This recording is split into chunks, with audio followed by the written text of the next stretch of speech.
Welcome to Kaneohe Bay. I'm Captain Matt Ledger. I'm the commander of Command Task Force 172, and we are in charge of Maritime Patrol Reconnaissance Aircraft here at RIMPAC. It's a beautiful day out here. Thank you for coming out. RIMPAC, this is the 30th iteration of RIMPAC. It's a very exciting event where we bring in 30 partner nations, multiple aircraft, multiple surface ships, submarines, and it brings us an opportunity to enhance our partnership and our cooperation as we learn and we execute our tactics together, turnovers, and we build the trust and bonds with our fellow partners. I'm honored to be here today. I checked in 20 years ago this month, and I was in the hangar behind you all as I checked in for my first operational tour during a RIMPAC. And then I came back in RIMPAC 2012, and I got to fly during P8's initial test. And we'll talk a little bit about how RIMPAC allows all partner nations to use this as a venue for expanding our capabilities, testing out new equipment, and working alongside each other. And now I'm honored to be here in charge of the task force. Partnerships is very important. The Pacific, if you don't know, is 30% of the globe's surface, which is actually larger than the landmass, all the landmasses to put together. So the Pacific is a vast and complex space, and it requires partnership to execute missions so that way we can make sure that we have free and open seas. And why is that important? We have nearly 80% of the world's commerce and trade flows through the seas. So one of our main missions is making sure that the seas are free and open, and that's done in cooperation with our partners and allies standing beside me and behind me as well. And then RIMPAC offers us the opportunity to train together, to build those partnerships and alliances, and to really refine not only the tactics, but to build the one-on-one personal relationships that really matter as we make sure that we're prosperous for all nations and we uphold international law. I want to introduce my team. I'm going to pass it over to Colonel Kuhn. He is the Deputy Commander for 172, and then we'll pass the mic and introduce the rest of the team, and then open for questions. All right. Thank you, sir. My name's Lieutenant Colonel Matthew Kuhn from the Canadian Air Force. I'm here supporting Captain Letcher as the Deputy Commander of CTF 172. I'll expand upon what Captain Letcher said regarding the Maritime Patrol and Reconnaissance Aircraft. Well, the main thing we can do that other fixed-wing aircraft don't do is we hunt submarines. And with 5 submarines at RIMPAC, this is a premier opportunity for us to practice together as an allied force. Ensures that all of the partners are able to integrate effectively, and so that we are prepared to respond to whatever situation might arise in the Pacific region. So with that said, I'll hand it over to my other colleague, Major Armstrong from the Canadian Air Force as well. Good morning, I'm Major Tim Armstrong, Royal Canadian Air Force. I am the CP-140 Tactical Commander. Hello everyone, I'm Commander Tae-hee Lee from Republic of Korean Navy. Also, I'm the officer in charge of the Korean P8 detachment. Thank you. Good morning everyone, I'm Wing Commander Melissa Houston of the Royal Australian Air Force. I'm here in charge of our Australian P8 detachment. Good morning everyone, I'm Commander Maida, Commanding Officer, Japan Maritime Submarine Force Dispatch. Now we are participating in this RIMPAC with one P1 aircraft. United at the right side. Commander Adam Hernandez, I'm the 172.2 Commander, United States Navy. Okay, and again, I'm Captain Matt Letcher. So one detail I want to expand on before we pass it on to questions too is the multi-mission capability of all of our aircraft are evident, but it's really the people that operate and maintain and support these aircraft that really make the mission happen. We can get airborne, whether it's the P8 behind me, the P1, you'll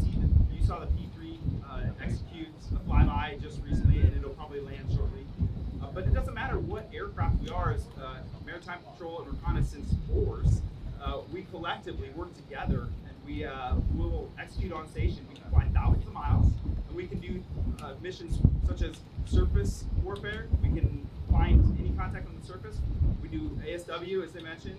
We also do search and rescue, humanitarian assistance and disaster response. And the best part about what we do is we can get there fast, and we report. So we not only see, but then we're able to, with our communications and data links, we're able to feed that to the information out to the rest of the service fleet, and then to commanders back home, so they can make informed decisions. And honestly, if it's a search and rescue, to get the responders on site as soon as possible, right? To make sure that we can save lives. So it's an honor to work alongside each and every one of these. Throughout my career, I've actually been fortunate enough to either fly alongside with or on station with every single nation up here. So it's an honor to have you all here, and we'll open up for questions. Yeah. Thank you, sirs, ma'am. We're going to go actually left to right here. So the first outlet on this side, who would like to ask a question? Question? No? No questions? Question? No question. All right. Here you are.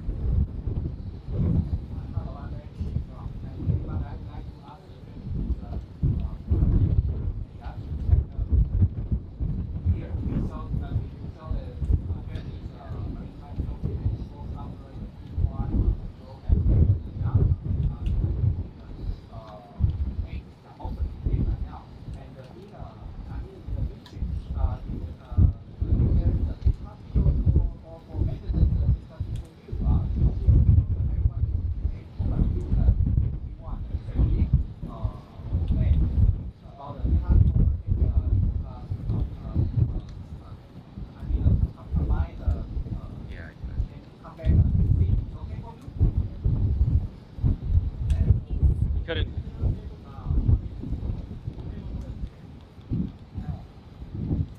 Second my question. It's a really tough question.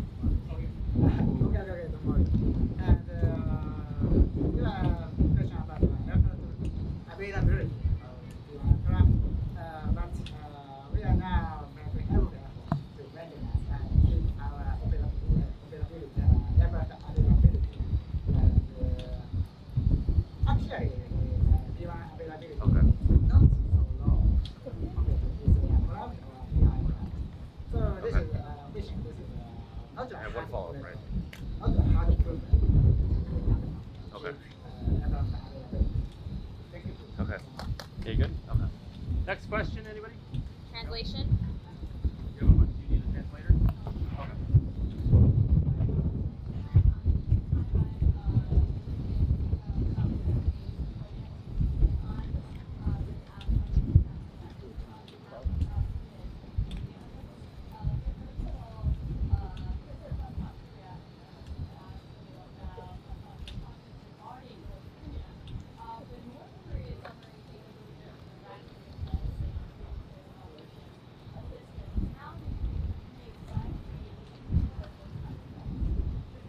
Yeah, thank you for that question. And I'll say, RIMPAC specifically, when we prepare for this, we're not responding to any specific single nation, any threat. This is, like I said, the 30th iteration. We do this every 2 years. But I'll say that the P-8 aircraft that you alluded to, and honestly, it's the crews behind them as we plan together, and we brief together, we execute on station, and then we transition in flight, right, from one country on station, and we turn over as the P-8. You know, any aircraft has limited gas, right? So it's going to be on station for a number of hours, but eventually have to go back home. And so the best part of Maritime Patrol and Reconnaissance is when one heads out, we can count on our partners to be there on station on time to take over the next time shift. And P-8 is reliable. P-1, I've flown, like I said, P-3 initially in my day, and every country operates a Maritime Patrol Reconnaissance aircraft, but it's really just all of the professionalism and the crew and that teamwork that allows us to respond to any threat, any crisis, and that's what really being here allows us to execute that, build those partnerships, so that way we're prepared for any threat, any country, to create a situation where we're all making sure if any country, any size, works within international law, and we have prosperity across the Pacific. Thank you.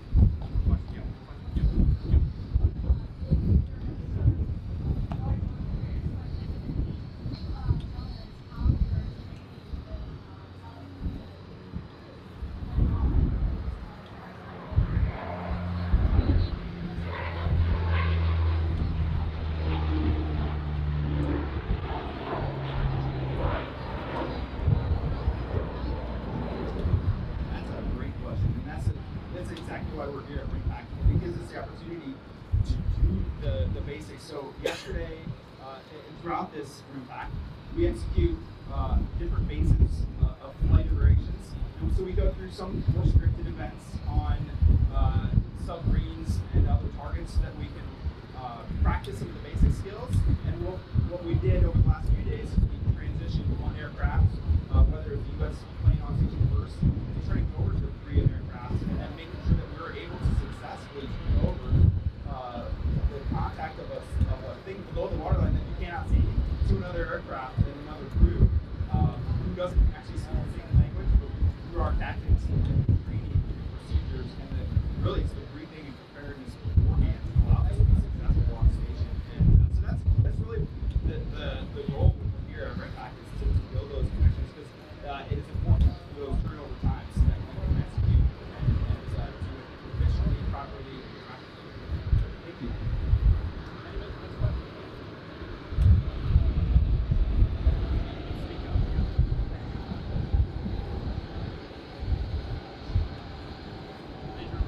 Major. Speak a little closer. Major Armstrong.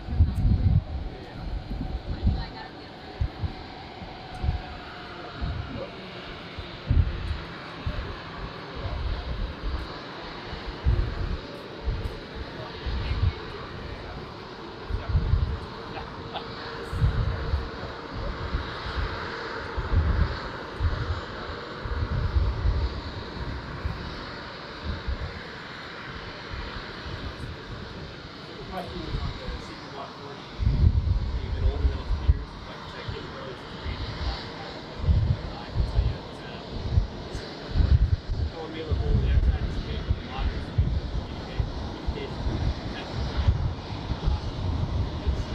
problem with the integration with the rest of our allies. They're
nice. You guys would all like to take a little bit of a step closer. I know the wind is loud and everybody's having a hard time hearing the questions.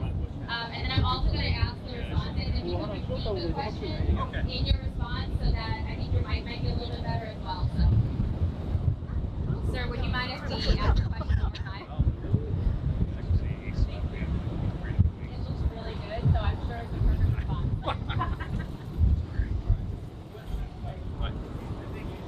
He's going to repeat his question. So the question was on the modernization of the CP-140. It is kitted out with an equal communication suite and sensor system. It makes it very easy for us to interoperate with our allies and speak the same language, essentially, technologically. We've also made upgrades to the wing package to extend the life of the CP-140 until we take possession of the P-8 in the coming years.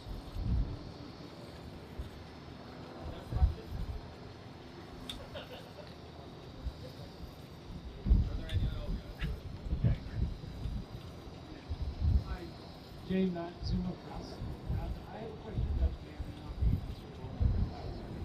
I'm curious as to whether or not RIMPAC is incorporating with its PA exercises following up week's launch of the Chinese ICBM from the Chinese sub. Are you integrating that into your processes here in retrospect?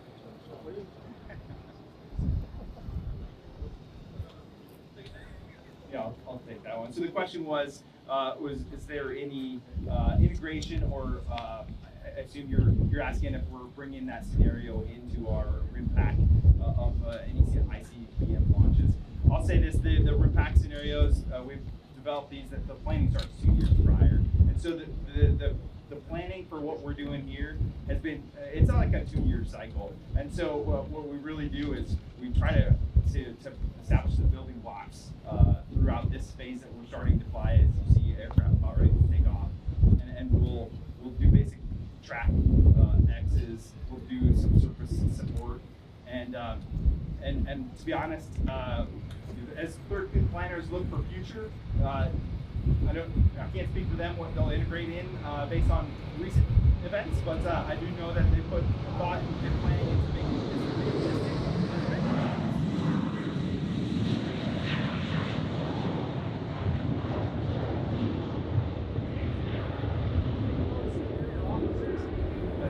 That's a good B-roll. So we do have the ability out here to, when we're flying on submarines, it's a challenging environment, water space. It's a busy airspace. So whether we're bringing recent events in, it's honestly just being able to execute on station alongside these partners as we prepare, and the building blocks that we do here make us ready to go out and respond to any crisis. Sorry, just one question, one follow-up, that's all. You gotta keep it fair. Anybody else have any questions? Go ahead. If you could speak up. You gotta put it on your mouth, pretty much.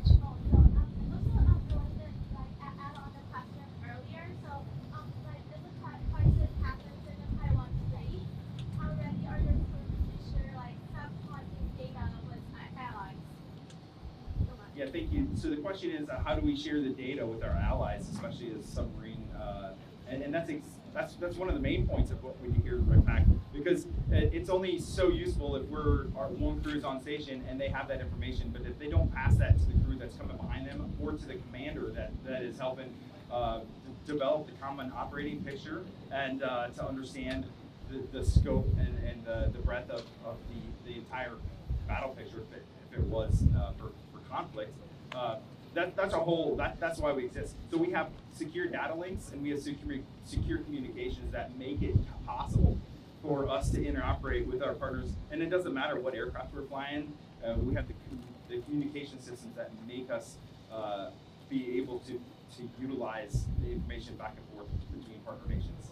Thank you. All right, I'll take the. Well, you got the mic, right? Can I get another question? Yeah, follow up, yes. So for the Japanese commander, Yeah. I was Voice of America veteran service. What message do you have for the Taiwanese people regarding regional peace and remaining a free and open Indo-Pacific? Thank you. Thank you for my question. So it's a little sensitive question. So what I can say is that we must not allow the situation similar to Russia's invasion of Russian Federation's invasion of Ukraine to occur in Asian region. So we make every effort to keep safe environment, and this is one of the key to realizing free and open. Any other questions? Yeah, go ahead.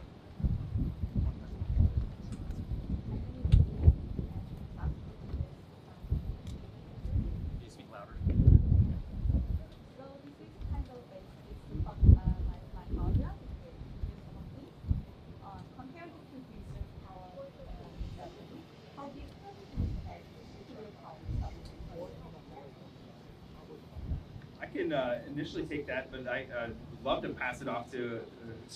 I'll say this: both nuclear and diesel submarines present unique challenges, and there's always things that we need to plan for and prepare as we mission plan to prosecute that submarine and to be able to track it overseas. But I'll pass it off to my skipper Hernandez right beside me as somebody who's, we do this as a multi-crew aircraft, really all of our aircraft, and there's a whole bunch of mission planning. I want to highlight, how he has to train his AWs and the value of being here at RIMPAC to be able to train his people who will be deploying here in the next few months. So let me pass the mic to Commander Hernandez. Thank you for the question. When it comes down to it, one's not harder or easier than the other. You just got to know what the enemy is and what the threat is and what you're out there to do. And that's on our operators to understand how to exploit certain capabilities, certain sounds, and things like that. So as long as you know what you're looking for and what you're trying to exploit, it doesn't matter if it's diesel or nuclear, you just have to know that there is a difference. Anybody else? Do any of the partner PAOs, Korea, Japan, Australia, ask a question to their commanders? No? All right, thank you, sirs and ma'am. Thank you, media. I think we're going to send it over for some B-roll and stand-ups for the media.